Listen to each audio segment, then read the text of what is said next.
O sea, una vez que estamos ya en fibrosis pulmonar, buscar la causa etiológica resulta un poco, digamos, no rentable, ¿no? ¿Por qué es no rentable? Porque a pesar de que sepamos, el proceso ya ha avanzado. Ahora, lo otro es, entonces, cuando nosotros comenzamos a estudiar, vamos preguntando por antecedentes del paciente, ¿no? Hacemos una evaluación primero y encontramos y diagnosticamos enfermedad pulmonar intersticial difusa. Entonces, si bien es cierto que la etiología bien cierta no la encontramos, pero vamos a encontrar qué factores de riesgo estaban condicionando a que este paciente haga enfermedad pulmonar intersticial difusa. Y este es el tabaco, ¿no? Y algunas sustancias tóxicas químicas. Cuando nosotros vemos cómo se clasifica el EPID, así se llama EPID, enfermedad pulmonar intersticial difusa, vamos a hablar de dos tipos de clasificación, ¿no? Los que tienen etiología conocida y los de etiología desconocida. Los de etiología conocida tenemos, por ejemplo, los neumonitis por hipersensibilidad, neumoconiosis. Esto es, neumoconiosis está asociado a pacientes, por ejemplo, mineros. Daño pulmonar inducido por drogas, metotrexato, por ejemplo. El metotrexato te puede causar enfermedad pulmonar inducida por drogas. Mesenquimopatías, causas infecciosas, por ejemplo, la tuberculosis, ¿no? Entonces, vemos acá etiología conocida. Etiología desconocida, vemos algunos patrones histológicos en los cuales se presentan, ¿no? Por ejemplo, la enfermedad pulmonar intersticial difusa, que se presenta como una forma granulomatosa, es propio de la cisticercosis. La enfermedad del EPID, que se presenta como una, vemos acá como una neumonía intersticial idiopática. Esto, la característica, y esto miren acá ponen, ¿ven? 55%. O sea, la causa, digamos, la patología más común que caracteriza un EPID es la fibrosis pulmonar idiopática. Es por eso que durante el curso de la charla vamos a hablar bastante de lo que es el FPI, ¿no? La fibrosis pulmonar idiopática. Después también tenemos a procesos obstructivos y, bueno, los otros que no son muy comunes, ¿no? Lo que sí tenemos que reconocer que la fibrosis pulmonar idiopática es el 55% de todo, ¿no? Después raras etiologías que causan EPID, proteinosis alveolar, la linfangiomatosis, fibrelatosis, pleuropulmonar, son los que bien raros, ¿no? Bien raros. Dentro de la etiología es importante decir que la enfermedad es más común en hombres que en mujeres. Y la edad, miren, la edad es de 65 a 75 años. Entonces, encontramos este tipo de enfermedades en personas adultas mayores. Adulto mayor, varón, ¿no? El EPID más frecuentes son, en este orden, miren, les decía, ¿cuál es el más común? Fibrosis pulmonar idiopática. Acá que nos decía, el 55% de todo lo que corresponde, ¿no? De las etiologías conocidas y desconocidas.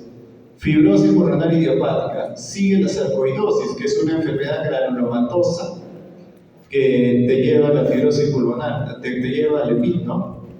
La neumonía organizada criptogénica, y dice, ¿no? Entonces en este orden está ahí. Entonces ahí, en el orden que sigue, dice, las EPID asociadas con enfermedades del colágeno, este es otro.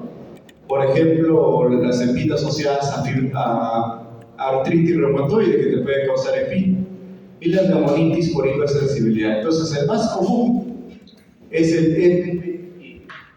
la fibrosis pulmonar idiopática, ¿ya? Luego la sarcoidosis. Entonces, la fisiopatología de la fibrosis pulmonar idiopática es compleja y no se comprende por completo. Se cree que implica una respuesta inmune anormal a los desencadenantes ambientales, ya hemos dicho tabaco, gases tóxicos, lo que lleva a la inflamación y cicatrización de los pulmones. Hay la fisiopatología de la fibrosis pulmonar idiopática, pero por ejemplo, si nosotros hablamos de de enfermedad pulmonar intersticial difusa secundaria a tuberculosis se produce por una lesión directa del bacilo de Koch, ¿no? Se produce la sarcoidosis también, ¿no? La sarcoidosis también te produce una lesión granulomatosa y eso condiciona pues a un proceso inflamatorio crónico que va a hacer que, digamos, se produce una inflamación y una cicatrización y nos lleva a lo que es el EPID, ¿no? El EPID, recuerden, EPID significa enfermedad pulmonar intersticial difusa. A partir de su nombre nada más podemos decir, ¿no? Tiene un compromiso alveolar, pero del intersticio alveolar. ¿Qué hay? Una fibrosis, hay un cambio en el intersticio que hace progresivamente al pulmón, lo hace más rígido, cada vez lo hace más rígido, comprometiendo su actividad de oxigenación, ¿no? Porque cada vez se hace más rígido las paredes alveolares, ¿ya? Y también, como dicen las láminas, esta fibrosis puede comprometer a arterias y vasos pequeños, cosa que nos va a llevar a presentar en algunos pacientes sibilantes. Entonces, en la fisiopatología, hemos dicho, se produce una inflamación crónica y, consecuentemente, una cicatrización. Y esta cicatrización conduce a una disminución de la función pulmonar y eventualmente puede provocar insuficiencia respiratoria. Esto, los pacientes con EPID, estos EPID avanzados, como hemos visto en la primera lámina, estos EPID en la radiografía que vimos es un EPID avanzado, ¿no? donde se compromete todo el pulmón, ambos pulmones. Generalmente, el EPID, ¿qué compromete? Compromete las bases pulmonares. Y progresivamente, luego de comprometer las bases, comienza a ascender. Ahora, compromete los dos pulmones. No solo compromete uno, compromete los dos pulmones. ¿Por qué? Porque la toxicidad es para ambos pulmones, no es solo para un pulmón. La fibrosis y la cicatrización es de ambos pulmones. Eventualmente puede provocar insuficiencia respiratoria. Y esto es una característica de lo que es la insuficiencia respiratoria crónica. Insuficiencia respiratoria crónica. ¿Ya? ¿A qué se llama insuficiencia respiratoria? Cuando la presión de oxígeno a FiO21 es menor de 60 milímetros de mercurio. Entonces, si nosotros tenemos un paciente con insuficiencia respiratoria, más lesiones en la placa con compromiso intersticial o en compromiso nodular o compromiso nódulo intersticial, estoy hablando de una insuficiencia respiratoria secundaria a un EPID. ¿Ya? La clínica, puede haber una clínica de disnea. Es un paciente que tiene una disnea basal. O sea, es un paciente que permanentemente está con la frecuencia respiratoria un poco elevada. Polipneico, no disneico, ¿no? Puede haber disnea también, sí, cuando la fibrosis pulmonar es mucho más avanzada, pero cuando la fibrosis pulmonar es incipiente, podemos encontrar pacientes que solamente hacen polipnia, no disnea, ¿no? Saben que la polipnia es el aumento de la frecuencia respiratoria y la disnea es la dificultad para respirar. Esa es la diferencia entre los dos. O sea, inicialmente el paciente solamente nos puede hacer polipnia, luego ya nos hace disnea.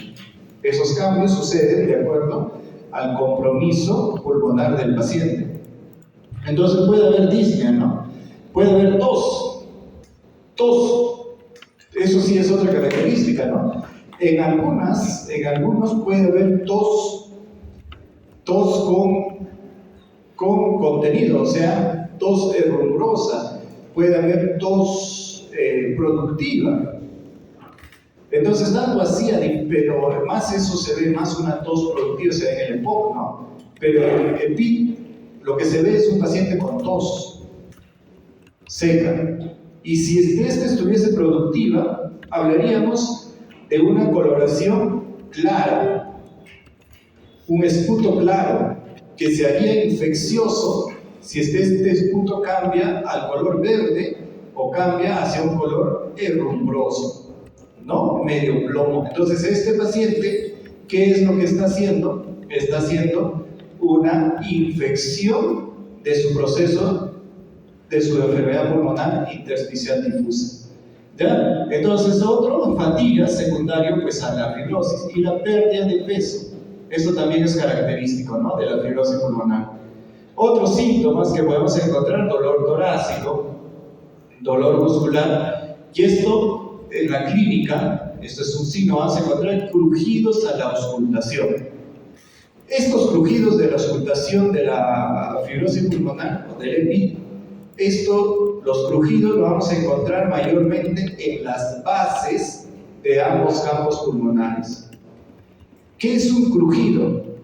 Crujido es como un crépito, pero de características gruesas. Es un crépito grueso. Grueso es el crépito. Suena pues grueso. No es un crépito. El crépito en sí es un crépito grueso en inspiración y expiración. A diferencia de los crépitos como tales, es un sonido, pero que se da al final de la inspiración y no en la expiración. Entonces, un crépito como tal es el que te produce un sonido al final de la inspiración. En cambio, el crujido les produce inspiratorio, expiratorio. Grueso, donde en ambas fases. Algunos lo llaman velcros. No, suena que es bien rudo el sonido. Es muy fácil de reconocerlo, pero parecen unos crépitos. A eso se le llaman crujidos. Puede haber artralgias, pero ¿cuándo hay artralgias? Cuando esta enfermedad pulmonar intersticial difusa está asociado a alguna enfermedad del colágeno. Por ejemplo, ¿qué enfermedad del colágeno me puede dar un EPI? Y artralgias. ¿Qué enfermedad pulmonar me puede dar artralgias? Y secundariamente luego me puede dar EPI. La artritis reumatoide. La artritis reumatoide es una patología de enfermedad de colágeno que me puede hacer una fibrosis pulmonar, un EPI. ¿Ya? Por eso es que en algunas sintomatologías podemos encontrar artralgias. Hipocratismo digital. El hipocratismo digital, también conocido como uñas en vidrio de reloj. Uñas en vidrio de reloj. ¿Por qué se llama uñas en vidrio de reloj? Porque antiguamente los caballeros andaban colgando el reloj, ¿no? Y cuando decían, ¿me puede dar la hora? O me permite la hora, sacaban el reloj y se levantaba. Pues así era es como un, digamos así, un reloj así que tenía un volumen, ¿no? Entonces abrían y eso era el reloj, ¿no? Entonces, eso es lo que llamamos uñas en vidrio de reloj. Cuando uno ve, el paciente pues tiene las uñas así levantadas, ¿no? Así se le conoce. O uñas en vidrio de reloj, y también tiene ensanchadas los dedos y se le conoce como uñas en palillo de tambor. Uñas en vidrio de reloj, uñas en palillo de tambor, y todo eso, ¿qué es? Es hipocratismo digital. Entonces, el hipocratismo digital es característico del EPI secundario. ¿Por qué se produce hipocratismo digital? Como una respuesta a la hipoxemia crónica. Se produce como una respuesta a la hipoxemia crónica. Vemos acá, ¿qué hacemos para diagnosticar un EPI? ¿Qué hacemos? Vemos primero la edad y sexo. Hemos dicho que el EPID es más frecuente en mayores de 50 a 65 años, ¿no? Entonces, si nosotros decimos en mayores de 50 años, 65, 70, del EPID, ¿qué es más común? La fibrosis pulmonar idiopática. Cuando se dice idiopática es que no se sabe realmente cuál es su origen, ¿no? ¿Cuál es su origen? Fibrosis pulmonar idiopática. ¿Ya? Entonces, eso es lo que pasa. Ahora, si encontramos una fibrosis, un EPID entre 20 y los 40 años, son más frecuentes las sarcoidosis. La sarcoidosis es una enfermedad granulomatosa no tuberculosa que me va a condicionar el EPID. La granulomatosis de células de Langerhans. Las EPID asociadas con enfermedades de colágeno y las linfangioliomatosis, ¿ve? Entre 20 y 40 años. Común, bastante más común de todos estos, son más frecuentes, es más común que la sarcoidosis. Las enfermedades del colágeno también son más comunes en mujeres, o sea que pueden hacer EPID en mujeres, podemos buscar enfermedad del colágeno. Podemos decir que el EPID es una enfermedad que tiene antecedentes familiares, no mucho. Solamente se vio en fibrosis pulmonar idiopática que el 5% de los pacientes que tienen EPID tienen pues un papá, una mamá o alguien anterior que hace fibrosis, o sea, algún familiar cercano, ¿no? La otra aproximación diagnóstica tenemos que preguntar consumo de tabaco. Y nosotros cuando preguntamos el consumo de tabaco tenemos que preguntar pues qué características tiene el tabaco, ¿no? Hay, por ejemplo, no sé si todavía, creo que sí, ahora hay un cigarrillo sin filtro. Es diferente el que fuma puro y es diferente el que fuma, por ejemplo, un cigarrillo que el que fuma una cajetilla. Entonces, ¿qué se tiene que preguntar? Tipo de cigarrillo y la cantidad de cigarrillos que consume al día. Y otra pregunta que se hace cuando se explora tabaco, se explora cuánto tiempo viene consumiendo. Y otra pregunta, si es que ya lo dejó, cuánto tiempo ha dejado de fumar. Otra de las cosas del tabaco también, siempre preguntar, por ejemplo, en alguna persona que nos hace un EPID y nosotros busquemos las sustancias tóxicas, ¿qué es lo que vamos a buscar? Si es que puede ser un fumador pasivo. ¿Qué significa un fumador pasivo? Por ejemplo, en casa el esposo fuma. Si el esposo fuma, la señora se convierte en un fumador pasivo. El fumador pasivo tiene tan igual riesgo de hacer EPID, de hacer cáncer secundaria, a tabaco, tan igual o parecido al paciente que fuma. Entonces los dos son riesgos, ¿no? Del paciente, ¿no? Que tabaco. Otra de las cosas que también se pensaba es el humo a la leña, el humo de leña. Entonces antes, ahora ya es menos, las estructuras de las casas en la sierra eran pues pequeñas, ¿no? Eran de techo bajo.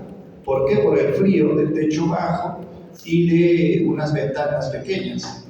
Entonces al hacer eso, cocinaban ahí y el humo de la leña pues daba vueltas y vueltas y el paciente que se encontraba en ese lugar pues lo que hace que inspiraba y eso puede condicionar a fibrosis pulmonar. Entonces el consumo de tabaco, ¿no? Ya hemos dicho, ¿no? La cantidad, el tiempo, la frecuencia, el tiempo que lo dejó.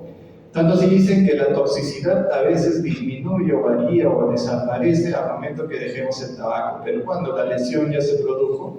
Ahora, el tabaco también digamos, es un factor de riesgo no solo para el PIB, sino mucho más para EPOC, ¿no? El tabaco es un factor de riesgo para EPOC, enfermedad pulmonar obstructiva crónica, no solo de PIB, ¿no? A otro, historia ocupacional y laboral, exposición a agentes orgánicos, neumonitis por hipersensibilidad, exposición a polvos inorgánicos, por ejemplo, en pacientes mineros, en pacientes que antes trabajaban en la mina, ¿no?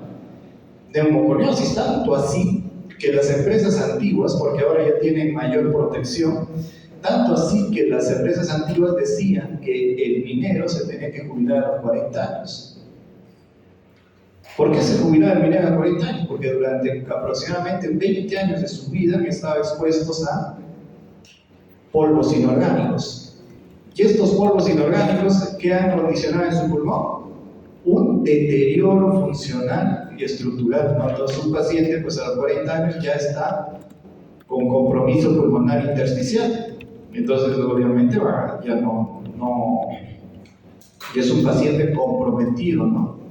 Funcionalmente comprometido. Entonces obviamente por eso es que los que llegaban a los 40 años generalmente ya les daba estaban jubilados, ¿no? Eso era lo que era antes, ¿no? Y ahora ya es menos, ¿no? Porque ya tienen los trabajadores, ya tienen otro tipo de, digamos, de estar cubiertos, ¿no? Laboralmente. Pacientes que tienen radioterapia por cualquier motivo, ¿no?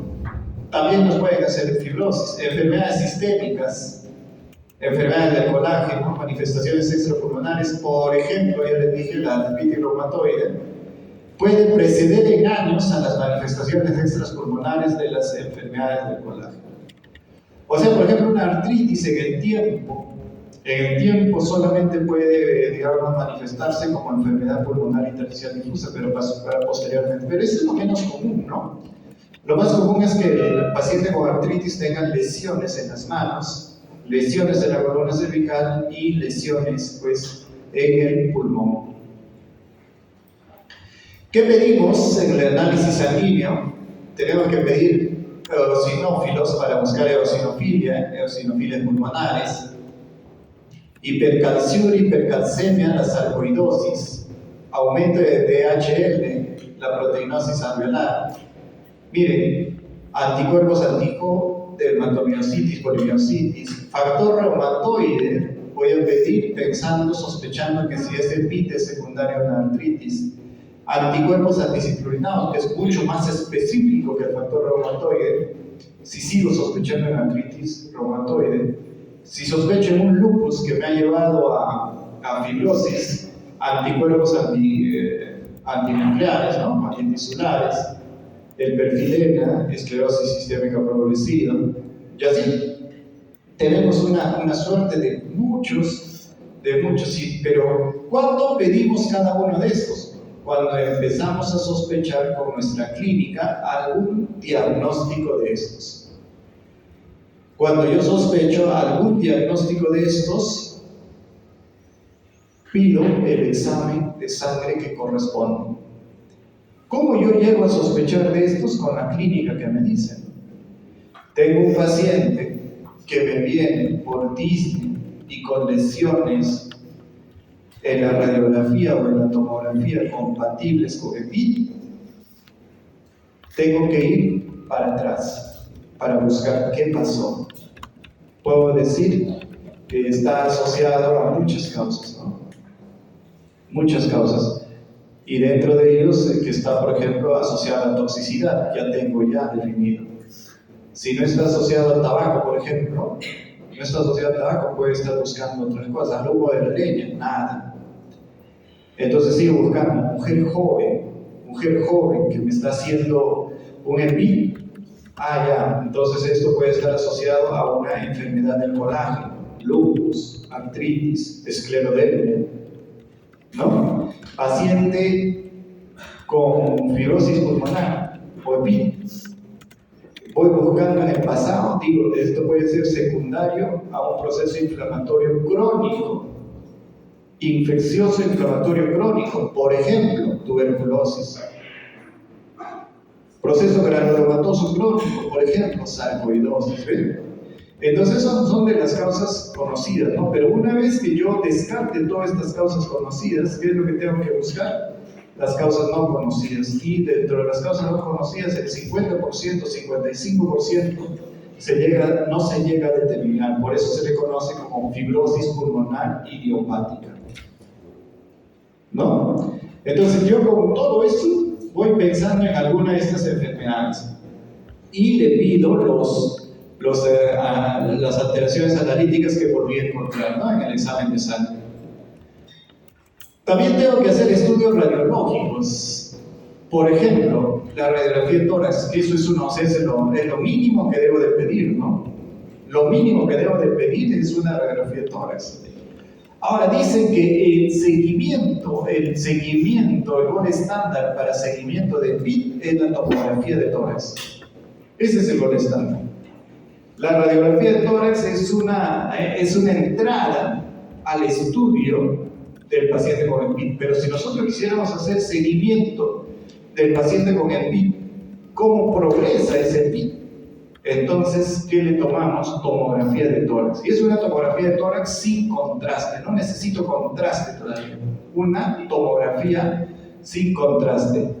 En la radiografía de tórax, ¿qué me dice? 90% de los enfermos tienen alteraciones radiográficas en el momento del diagnóstico. Miren, la localización del patrón intersticial y las características de las imágenes tienen valor en la orientación diagnóstica. Claro, así. Si, por ejemplo, tenemos un epito o una fibrosis, por ejemplo, es bilateral, pero si es unilateral y esta fibrosis es en ápice, entonces yo puedo estar pensando en que esto es secundario a una lesión por tuberculosis. Puedo estar hablando por una lesión por tuberculosis, y esa lesión por tuberculosis me produce pues inflamación crónica, y esta inflamación crónica me produce una cicatrización, y esa cicatrización se viene como epito. ¿Ven? Entonces, hacer el diagnóstico es bien sencillo, pero siempre cuando volvemos hacia atrás resulta un poco difícil llegar hacia la etiología, tanto así que el 55% no se encuentra la etiología y se pone fibrosis pulmonar idiopática. La comparación de radiografías de tórax señalas es útil para estimar la evolución de la enfermedad. No, esto nos dice ahí, pero el gol estándar en sí, cómo nosotros debemos hacer la evolución de la enfermedad es por la tomografía de tórax. Patrones radiográficos que podemos encontrar en pacientes con EPI. Patrón en vidrio deslustrado, patrón nodular, patrón reticular, patrón retículo nodular, pulmón en panal de abeja. Ahora vamos a ver los patrones en radiografía de tórax. Aquí está, miren, un patrón en vidrio deslustrado. Cuando hablamos de vidrio deslustrado, esto también, cuando es, por ejemplo, si es agudo y está en la periferia, está con fiebre en el 2021, 2022, ahora en el 2023, es un paciente con COVID. Imágenes en vidrio deslustrado, periféricos, aguda, con compromiso agudo, eso es COVID hasta demostrar lo contrario. Pero pacientes con vidrio deslustrado, como ven acá, así es, imagínense que es como un vidrio, esos vidrios tipo catedral, por ejemplo, así se ven las imágenes en vidrio deslustrado. Acá lo ven, miren, ven, nosotros aquí se ve pulmón sano, pero miren acá estas imágenes, se le conoce como vidrio deslustrado. Son imágenes que están con compromiso. Por ejemplo, si nosotros pudiéramos ver, tiene un compromiso mayor de un solo pulmón, entonces esto puede estar comprometido secundario a tuberculosis, por ejemplo, ¿no? Que es de los más comunes. Patrón intersticial difuso bilateral de aspecto micronodular. Si nosotros nos damos cuenta, se ven como unos puntitos, lo van a ver acá, como unos puntos, ¿no? Por eso se le llama patrón intersticial difuso de aspecto micronodular. El patrón intersticial reticular, que es de los más comunes, por eso se dice enfermedad pulmonar intersticial difusa. El compromiso es intersticial reticular. ¿Dónde más vamos a encontrar? En las bases y que ascienden, así como está acá. El patrón reticular que se inicia en las bases y que asciende hacia las ápices. Es como una red, líneas entrecruzadas de aspecto irregular. Delimitan espacios redondeados o irregulares, ¿no? Entonces, a partir de acá, reticular que asciende, ¿no? Más inicialmente en las bases. Aquí, como lo vemos, miren acá el patrón intersticial reticular, como lo ven acá, y aquí es un agrandamiento, miren que es lo que se hace, ¿no? Parece unas mallitas. ¿Qué es lo que dice acá? Parecen líneas como una red, ¿no? Como una red están dispersas acá. Cuando es el patrón nodular, se ve como unos puntitos, ¿ya? El vidrio deslustrado se ve pues como un vidrio catedral, ¿no? En ambos pulmones. Acá se ve como un patrón reticular, ¿no? Como unas mallas pequeñitas. Y aquí lo vemos mejor. El patrón intersticio nodular tiene pues doble compromiso, ¿no? Patrón intersticial y patrón nodular. Entonces, como vemos acá miren, aquí bien clarito, bien claro se ve pues el patrón intersticial, ¿no? Mira, un patrón intersticial se ve clarito, bien clarito se ve. Acá si ustedes ven, fijan, mira, y van a ver un patrón intersticial fácil. Y si nosotros somos más exhaustivos, vamos a ver un patrón nodular que está disperso entre todo esto, ¿no? Por eso se le llama patrón.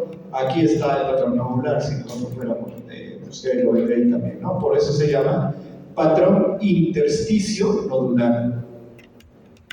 Acá este es un poquito más fácil, patrón retículo nodular más grueso.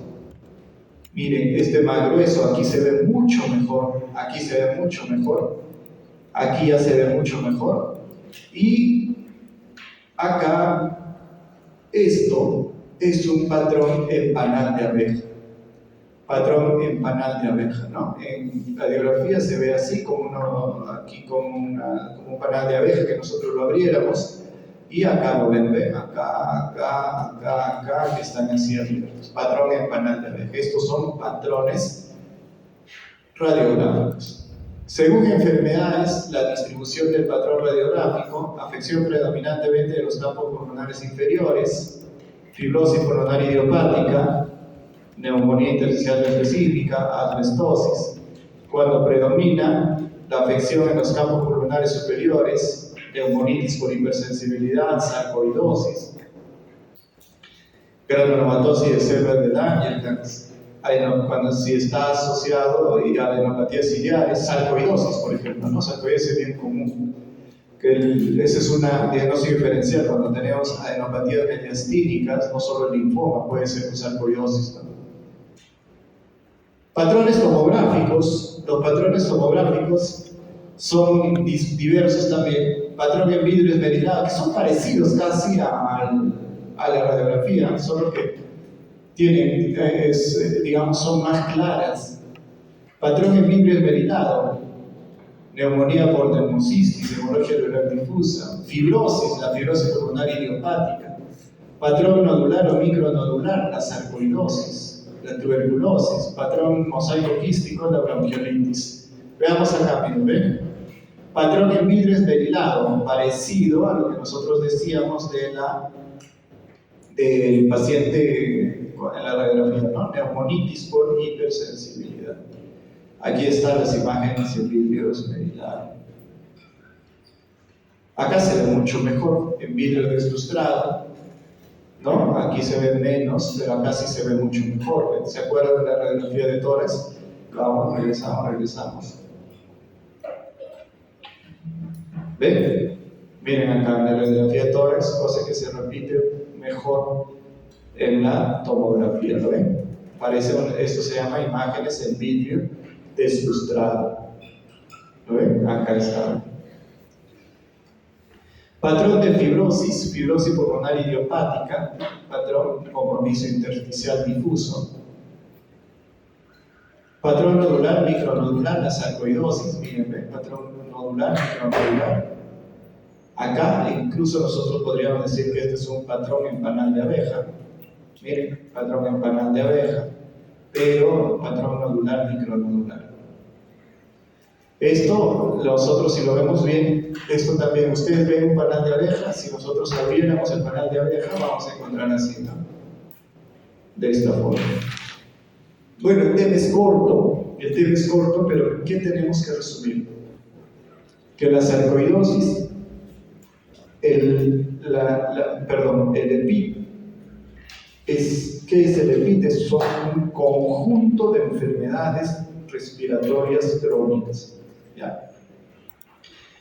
De todas las enfermedades consideradas dentro del grupo del EPID, el más común es la fibrosis pulmonar idiopática. ¿Cuánto? El 55% de todo ese grupo. Ya. ¿Por cuál es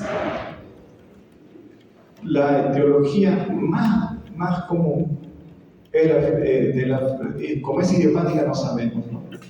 Ahora, otra cosa que rescatar del EPID, su clínica. La clínica del EPID es generalmente un paciente disneico, un paciente que baja de peso, disneico, con las uñas en vidrio de reloj o en palillo de tambor. Todo eso se llama hipocratismo digital. Puede estar en insuficiencia respiratoria, o sea, disnea en insuficiencia respiratoria. Esa es la clínica del paciente, ¿no? Es un paciente que camina y se fatiga. Camina y se fatiga. Esa es la clínica. ¿Y qué hacemos en la aproximación diagnóstica? ¿Cuál es el pilar diagnóstico del paciente con EPID? ¿Exámenes de sangre o radiografía de tórax? La radiografía de tórax. Ese es el pilar del diagnóstico del paciente con EPID. Ahora, si me diesen elegir entre radiografía de tórax y TAC, tomografía. Pero si solamente tengo radiografía. Y tengo los patrones que han visto. Patrones nodular, intersticial, intersticio nodular, patrón en vidrio deslustrado, patrón en panal de abeja, ¿no? Entonces, todos esos patrones pueden estar en un mismo paciente común. Causas de los EPID, tuberculosis pulmonar. Por eso ahí dice causas conocidas y causas no conocidas. Causas conocidas, pues tuberculosis. Causa conocida, pacientes expuestos al tabaco, así, ¿no? Entonces, tenemos que también saber todas esas causas conocidas. Una vez que descartemos todas las causas conocidas para EPID, nos quedamos con ¿qué? Las causas desconocidas. Y de lo más común hay la fibrosis pulmonar idiopática. El tratamiento es oxigenoterapia. No, el tratamiento ya el próximo año ustedes van a aprender que el tratamiento es oxigenoterapia. Y cuando se infecta, es antibióticos, con la variedad de antibióticos. Bueno, esa es la clase de hoy día, es una clase cortita, pero... ¿Podría volver este caso de los crujidos? A la auscultación, el paciente tiene crujidos. Si nosotros auscultamos al paciente, encontramos un sonido al que vamos a llamar crujidos. ¿Cómo son los crujidos? Los crujidos son como crépitos, pero crépitos gruesos. O sea, ese crépito grueso que está en inspiración y expiración. No, se le llama crujidos, algunos dicen velcros también, pero esos son crujidos gruesos. ¿Dónde encontramos más? En ambas fases. En pacientes con FPI, ¿no? Fibrosis pulmonar idiopática. ¿Otra pregunta? Ninguna. Bueno, chicos, nos vemos el día jueves.